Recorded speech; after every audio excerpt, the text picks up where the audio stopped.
Hello friends, welcome to my channel. So today is the fifth day of my 30 days challenge.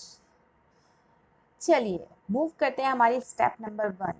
देखिए step number 1 मैंने क्यों रखी है, क्योंकि सबसे बड़ी स्पीकिंग की प्रॉब्लम ही यही है कि हम अपने कंफर्ट जोन से बाहर नहीं आ पाते हैं। हम इंग्लिश समझ सब कुछ जाते हैं, इवन हम लिख भी सकते हैं इंग्लिश, लेकिन बोल नहीं पाते हैं। क्यों? क्योंकि हम अपने कंफर्ट जोन से बाहर ही नहीं आ पाते हैं। तो इसी कंफर्ट जोन से हमें बाहर आने के लिए हमने ये स्टेप उठाया है। ये मेरा बहुत ही इफ़ेक्टिव तरीका है। इसमें क्या होता है कि हम छोटे-छोटे टॉपिक्स पर शुरुआत करते हैं। छोटे-छोटे टॉपिक्स पर हम 1 मिनट, 2 मिनट बोलते हैं। तो उससे हमें हेजिटेशन भी नहीं होता है, और क्योंकि छोटा टॉपिक है, 1 मिनट बोलना है और बहुत ही ईज़ी टॉपिक लेते हैं हम, तो फिर हमें ज़्यादा कुछ मेहनत नहीं करनी पड़ती है, ज़्यादा अपना दिमाग नहीं लगाना पड़ता है, और धीरे-धीरे कब हम अपने कंफर्ट ज़ोन से बाहर आ जाते हैं, हमें खुद को पता नहीं चलता है। तो इसी कंफर्ट ज़ोन से बाहर आने के लिए मैंने अपना ये टॉपिक जो फर्स्ट स्टेप है वो रखी है, that is step number 1, speak on small topics. देखिए वैसे तो मैं छोटे-छोटे टॉपिक्स लेती हूँ, जैसे जो हाउस होल्ड आर्टिकल्स हैं या कोई प्रोफेशन हो गया, ऐसे ही मैंने रिलेटिव्स के टॉपिक लिए थे। आज मैंने बैठे-बैठे मुझे दिमाग में चल रहा था कि कुछ अब छोटे-छोटे टॉपिक्स मैंने 4-5 दिन कर लिए हैं, अब मैं थोड़ा-सा अपना एक स्टेप आगे लेती हूँ, और वो मैंने इसमें कन्वर्ट किया, क्योंकि मुझे बहुत अच्छा लगता है किन्हीं 2 चीज़ों के बीच में डिफ़रेंस करना। ये हमारी नॉलेज भी बढ़ाता है और साथ-साथ अपनी स्पीकिंग पे भी मुझे बहुत हेल्प करेगा। तो देखिए आज जो मैंने डिफरेंस बिटवीन लिए हैं वो कौन-कौन से हैं, बहुत ही छोटे-छोटे हैं। इवन आप सिंगल-सिंगल भी बोल सकते हैं। अगर आपको ये डिफरेंस बिटवीन नहीं बोलना है तो सिंपल लैपटॉप पे बोल दीजिए, कंप्यूटर, फिर ब्लैंकेट, फिर quilt, then gold, then silver, ऐसे ही, ठीक है? तो फर्स्ट मैंने जो लिया है लैपटॉप और कंप्यूटर के बीच में डिफरेंस है, ठीक है? ऐसे मैंने करीबन 17 टॉपिक्स लिए हैं, ठीक है? तो आज मैंने पूरे दिन इन्हीं पर ही बातचीत की, ठीक है? तो चलिए अभी मैं इतने सारे कवर नहीं करूँगी, मैं बहुत ही सेलेक्टेड जो मेरे फेवरेट थे, जो जिस पे मैं बहुत अच्छा बोल पाई, या यूँ कहूँ कि मैंने काफ़ी अच्छी तरह से उनको एक्सप्लेन किया, दैट वाज़ कच्चा हाउस, पक्का house, and RBI and commercial bank, wild animal and pet animal. ये इसमें से कुछ टॉपिक्स मैं कवर करूँगी। So I'm taking first difference kacha house and pakka house. Kacha house is made of straw, mud and wood. Pakka house is made of cement, bricks, etc. Kacha house is temporary, whereas pakka house is permanent. Kacha houses example is hut, and pakka houses are like uh, story, buildings, flats, etc. Now move to the next, wild animal and pet animal. Wild animal are those animal which live in jungle or forest, whereas pet animal pet animals are those animals which we kept our house as a pet. The example of wild animals are lion, tiger, bear, etc. And the example of pet animals are like cow, buffalo, goat, cat, dog. Most of wild animals are carnivorous. They eat meat, and most of pet animals are herbivorous. They eat grass. Okay, let's move to the next, saving account and current account. In current account, we get overdraft facility, and mostly current account opens by the businessmen, business persons, but say anyone can open saving account, and in saving account we cannot get the overdraft facility. Actually, overdraft facility is the facility where we get the credit facility. Means if we have 10,000 in our account, but we need more than 10,000, then we can withdraw more than 10,000, because the extra money will be provided by the bank only for the current account. But this facility is not given to the saving account holders. Means we cannot withdraw more than we have in our saving account. Okay, let's move to the next. RBI and commercial bank. RBI is the Central Bank of India, and it is a controlling bank. Controlling bank means it is the bank of banks. Means this bank, RBI bank, control all over the India's bank, and it also issue currency, whereas commercial bank has not this type of facility or this type of power to issue the currency. This is a commercial banks examples are like Corporation Bank and Bank of Baroda, Punjab National Bank, SBI, like this. This RBI issue currency means this bank has not given, means this bank do not provide the normal facility to their customers. Like for the public, this bank do not deposit money or withdraw money facility for the public, but the commercial bank provided the normal facility like depositing of money and withdrawing of money to their customers, to the public. Okay, let's move to the next. Okay, so these were the topics I have covered. आप भी अपने इससे भी ज़्यादा topics ले सकते हैं और उस पर स्पीक कर सकते हैं.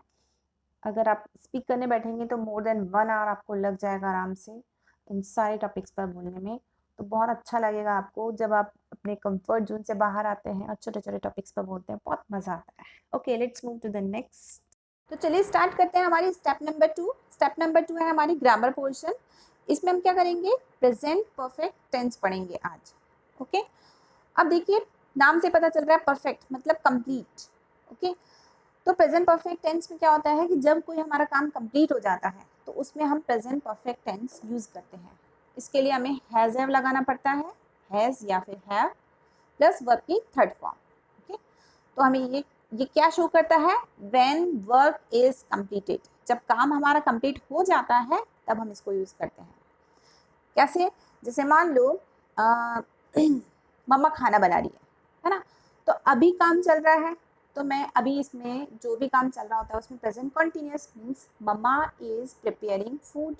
ओके, लेकिन जब मम्मा खाना बना चुकी होगी, खाना बना के किचन से बाहर आई, तो मैं क्या बोलूँगी मम्मा के लिए, mumma has prepared the food. Okay, like देखो मैंने एक लाइव एग्जांपल लिया है. सी, ये देखिए, this is lassi.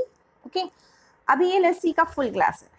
Okay, now I am having lassi. अब मैंने लस्सी पी. जब तक मैं फिनिश नहीं करूँगी, मीन्स जब तक मेरा वर्क कंप्लीट नहीं हो जाता तब तक मैं प्रेजेंट परफेक्ट टेंस नहीं यूज़ कर सकती हूँ. ओके, अभी मैं पी रही हूँ, आई एम हैविंग माई लस्सी. सी, मैंने अपनी लस्सी पूरी फिनिश कर दी. I had finished my lassi, sorry I have finished my lassi. Okay, या I have had my lassi. Okay, मतलब कोई भी काम अपना कंप्लीट हो गया तो हम वर्ब की थर्ड फॉर्म लगाएंगे हैज़ हैव के साथ. कोई भी काम अगर चल रहा है तो प्रेजेंट कॉन्टिन्यूअस, वो काम कंप्लीट हो गया, ख़त्म हो गया, तो हम क्या करेंगे, उसको हैज़ हैव प्लस वर्ब की थर्ड फॉर्म लगाएंगे. मेरा ब्रदर क्रिकेट खेल रहा है तो मैं क्या बोलूँगी, my brother is playing cricket. Okay, ये हमारा कंटिन्यूस टेंस हो गया। Okay, is am are plus verb की फर्स्ट फॉर्म के साथ आईएनजी लगा हुआ है। लेकिन जब वो क्रिकेट खेल चुका होगा तो मैं ये इज प्लेइंग नहीं लगाऊंगी, फिर मैं ये लगाऊंगी हैज हैव प्लस वर्ब की थर्ड फॉर्म। माय ब्रदर, उसने क्या किया, has played cricket. My brother has played cricket. ठीक है, मेरा भाई घर पहुंच चुका है, my brother has come to home. ठीक है, मेरे भाई ने अपनी शॉपिंग कंप्लीट कर ली है, या मेरी सिस्टर ने अपनी शॉपिंग कंप्लीट कर ली है। मेरे ब्रदर ने अपना प्रोजेक्ट कंप्लीट कर लिया है। ठीक है, मेरी सिस्टर ने अपना प्रोजेक्ट कंप्लीट कर लिया है।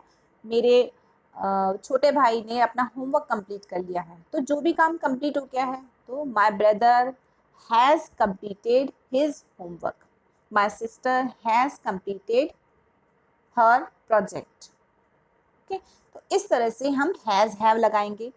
अब हैव किसके साथ लगाएंगे और हैज़ किसके साथ लगाएंगे, ये भी क्लियर कर देते हैं। ही, शी, इट, और जो सिंगुलर पर्सन होते हैं, singular person means like Ram, Sita, Mohan, ठीक, किसी का भी सिंगल नेम होता है ना, इसके साथ हम लगाएंगे हैज़। और आई, वी, यू, दे, इन सब के साथ हम क्या लगाएंगे, हैव। Okay, clear. या फिर मोर देन वन पर्सन, मान लो राम और सीता का नाम, दोनों का नाम एक साथ आ गया तो दो पर्सन हो गए, तो भी हम हैव लगाएंगे। ओके, जैसे राम एंड सीता, तो दो पर्सन के नाम हो गए, सिंगल तो नहीं है, दो हैं, तो इनके साथ भी हम हैव लगाएंगे। और अगर सिंगल सिंगल आए तो हैज। क्लियर। चलिए इसके कुछ हम प्रैक्टिस करते हैं कुछ और एग्जांपल्स लेके। देखिए, ये हमारे सारे सब्जेक्ट हैं। ओके, ये हमारी हेल्पिंग वर्ब है और ये हमारे एक्शन है, या जिनको कहा जाता है वर्ब्स। ओके, चलिए प्रैक्टिस करते हैं। I have gone to Jaipur. We have gone to Jaipur. You have gone to Jaipur. They have gone to Jaipur. He has gone to Jaipur. She has gone to Jaipur. Rohan has gone to Jaipur. This gone is verb's third form, है ना। verb की third form लगेगी has have plus verb की third form। ऐसे ही prepared food। Okay, तो start करते हैं। ये 5 एक्शन मैंने लिए हैं। I have prepared food, we have prepared food, you have prepared food, they have prepared food, he has prepared food, she has prepared food, Rohan has prepared the food भी लिख सकते हैं हम, prepared the food। Now third देखते हैं, taken bath। I have taken bath, we have taken bath, you have taken bath, they have taken bath, he has taken bath, she has taken bath, Rohan has taken bath. Now next is finished work. I have finished my work, we have finished our work, you have finished your work, they have finished their work, he has finished his work, she has finished her work, Rohan has finished his work. Last है bought a beautiful watch.